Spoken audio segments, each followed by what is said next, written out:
এই বইটি ছবির দেশে কবিতার দেশে। কয়েকটি লাইন পড়ছি, তারপর আমার প্রসঙ্গে আমি আসছি। সুনীল গঙ্গোপাধ্যায় লিখছেন এক জায়গায়, আমি ফরাসি ভাষা জানি না, কিন্তু এই চমৎকার ভাষাটি শেখার একাধিক সুবর্ণ সুযোগ হেলায় হারিয়েছি। তখন কলকাতায় আমার পরিচিতদের মধ্যে দুজন ছিলেন ফরাসি ভাষাবিদ, প্রখ্যাত লেখক কমল কুমার মজুমদার এবং তৎকালীন বাংলা প্রকাশনা জগতের সবচেয়ে সাড়া জাগানো প্রতিষ্ঠান সিগনেট প্রেসের অন্যতম অংশীদার সুনন্দ গুহ ঠাকুরতা। উত্তর কলকাতার গ্রে স্ট্রিটে আমার বন্ধু আশুতোষ ঘোষের বাড়িতে সপ্তাহে 2 দিন ধরে দুপুরে কমল কুমার আমাদের পড়াতে আসতেন। ওহ, কি ভয়াবহ সেই অভিজ্ঞতা! মূল ভাষায় ফরাসি কবিতা পাঠ করার বাসনা আমাদের একেবারে যায়নি। এরপরে বন্ধুদের না জানিয়ে গোপনে আমি আলিয়াস ফ্রান্সেসে ছাত্র হিসেবে ভর্তি হয়েছিলাম। সেখানেও বেশি দিন লেগে থাকতে পারিনি নিজেরই দোষে। উচ্চবিত্ত পরিবারের ছেলেমেয়েরাই প্রধানত পড়তে যেত আলিয়াস ফ্রান্সেসে। চমৎকার তাদের চেহারা আর জামা কাপড়ের কত বাহার! এক একজন জন্মদিনে ক্লাসের মধ্যে দামি চকোলেট বিলি করে, একগাদা সহপাঠীদের নিয়ে পার্ক স্ট্রিটের কোনো দামি রেস্তোরাঁয় খেতে যায়। সেই তুলনায় আমার চেহারা ও পোশাক অতি মলিন। পকেটে হাত দিয়ে প্রায় সময় খুচরো পয়সা গুনি। কারোর সঙ্গে মিশতেই পারতাম না, পেছনের দিকে চুপ করে বসে থাকতাম।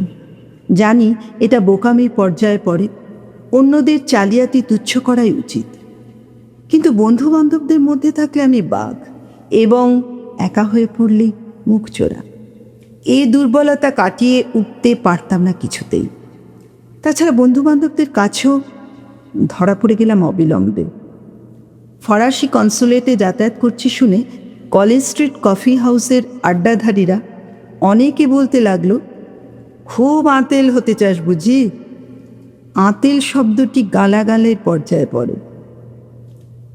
আলিয়াস ফ্রান্সেসের পড়বার ধরন খুবই আকর্ষণীয় ছিল। সুন্দরী তরুণী মেমরা পড়াতো, কিন্তু তা আমার ভাগ্যে সইল না। আলিয়াস ফ্রান্সেসে কবির লেখা, কবি নিজে কতখানি শিখেছিলেন তা আমরা তার পরিচয় জানি। ফরাসি কবি লুই আরাগোর লেখা কবিতার একটি ছোট্ট অনুবাদ করেছেন সুনীল গঙ্গোপাধ্যায়। তার কয়েকটি লাইন শোনাচ্ছি। কুসুমের মাস, রূপান্তরের মাস, মেঘহীন জুনের পৃষ্ঠে ছুরি,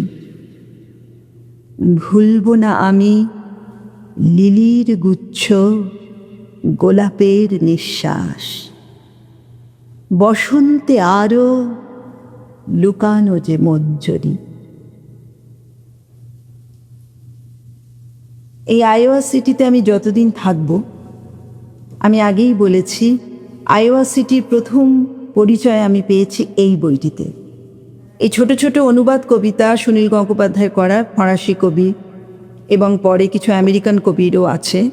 এই বইটির থেকে আমি যেটুকু পড়েছি, আমি যেটুকু জেনেছি, সেগুলো আমি মাঝে মাঝে শোনাবো আমি যতদিন আইওয়া সিটিতে থাকব।